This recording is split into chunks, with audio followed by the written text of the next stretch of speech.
The day the Emperor's child refused to stop crying began while I was arguing with a wall panel that clearly hated me. I had one arm inside the palace power grid and half my patience left when the sound reached me. At first I thought it was another malfunctioning alarm. The palace had thousands of them, and most screamed for attention like dramatic actors. But this one was different. It didn't beep. It wailed. The sound traveled through the metal corridors like a siren from another dimension. It vibrated through the floor, rattled the tools in my belt, and made the ceiling lights flicker as if even the electricity was nervous. I sighed and tapped my communicator. Please tell me that's not what I think it is. The palace AI answered calmly. Imperial notification. The royal infant is currently expressing distress. Expressing distress? I muttered. That kid sounds like it's declaring war. A pair of medical drones rushed past me down the corridor. Then another group. Then two tall guards carrying a floating diagnostic unit the size of a small car. If panic had footsteps, this was exactly how it would sound. Naturally, this had nothing to do with me. My job was fixing cables, not royal babies. Unfortunately, curiosity is a dangerous thing, especially when you're a human working inside the largest alien palace in the galaxy. So I followed the noise. The closer I got to the royal chambers, the louder the crying became. It echoed off the walls so violently I wondered if the palace structure was going to request emotional leave. When the chamber doors slid open, I immediately regretted my life choices. The entire imperial court stood inside. Tall alien nobles filled the hall in silent rows, their skin glowing in nervous colors. Medical drones hovered over a levitating cradle while scientists waved scanners that beeped like confused birds. At the far end stood the Emperor, tall enough to make gravity nervous. And in the center of the room, the baby screamed again. Every head turned toward the sound. Then several heads turned toward me. A guard stepped forward, spear humming. Human. You are not authorized to. But before he finished, the baby's crying suddenly grew louder. Louder.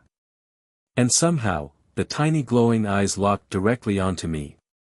The moment the baby's glowing eyes locked onto me, the crying stopped so suddenly that the silence felt louder than the noise had been. Every single person in the chamber froze. I stood there with a wrench in my hand, grease on my sleeve, and the uncomfortable feeling that several dozen alien nobles were silently deciding whether I was a miracle or a mistake. The baby blinked. Then it made a small happy sound. A scientist near the cradle stared at his scanner like it had personally betrayed him. That is, statistically impossible, he whispered. Another scientist leaned over the floating cradle. The neural stress signals have completely vanished. The guard beside me lowered his spear a little but kept watching me like I might explode. I raised my hand slowly. Just to clarify. I didn't do anything. The Emperor stepped forward. When a being that tall moves, people tend to stop breathing for a moment. You approached the child, he said calmly. Yes, I replied. Mostly by accident. The baby reached toward me with a tiny glowing hand. Several scientists gasped.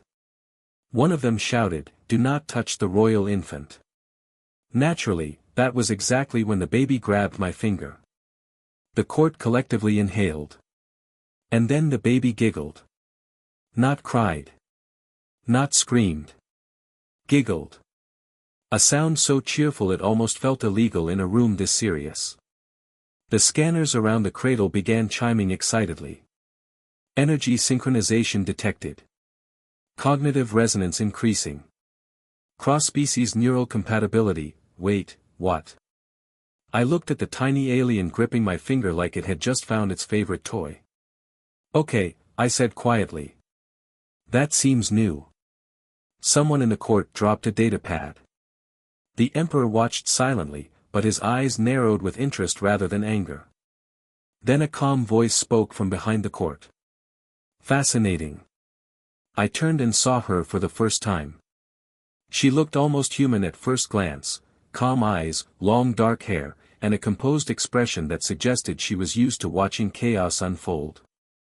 But when she stepped forward, the difference became clear. Her ears were long and elegant, curving slightly backward. She studied me for a moment, then looked at the baby happily holding my finger.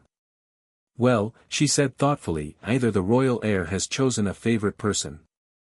She paused, smiling slightly. "Or the Empire's most advanced scientists have just been defeated by a palace electrician." The first thing the baby did that morning was grab my finger again.